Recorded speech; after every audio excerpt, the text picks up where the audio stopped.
कहीं रुपया पैसा अटक गया हो, नहीं निकल रहा हो, किसी व्यक्ति से कोई काम करवाना है, वो काम नहीं कर रहा, कोई फाइल आगे नहीं बढ़ रही है, कोई कार्य अटक रहा है, तो एक जल के पात्र में जल भरकर 5 बेलपत्री शिव जी को समर्पित कर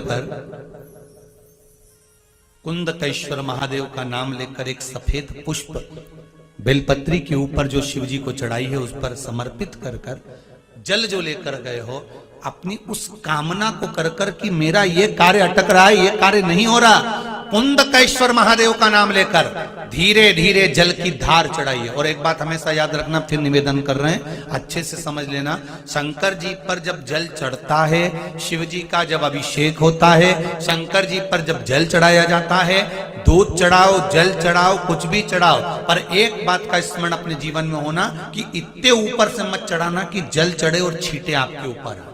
बहुत ध्यान दीजिएगा।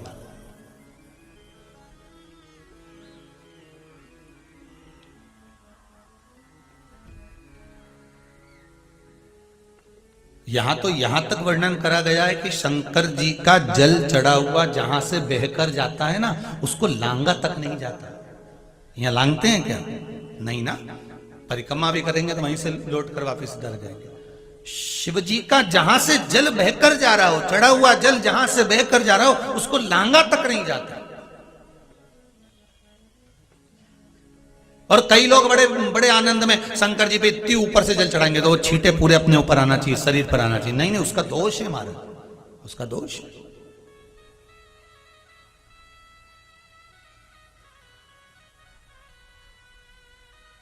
शिव जी को अगर आप जल चढ़ा रहे हो, जैसे आप भगवान को अगर जल चढ़ाओ, दूध चढ़ाओ, तो मान लो अगर जैसे एक सरल भाषा में समझ लो और अच्छे से, कि जैसे ये शिवलिंग है शंकर जी का, ये शिवलिंग है, और आप जल चढ़ा रहे हो तो इतनी ऊपर से छोड़ोगे तो पानी का छींटा तो अपने ऊपर आएगा, पर वही जल, वही दूध, वही सामग्री आप शिवलिंग से थोड़ी सी दूरी बनाकर अगर आप समर्पित करेंगे तो बाबा उसको स्वीकार भी करता है और आनंद की अनुभूति भी होती है, कार्य में सिद्धता भी आती है,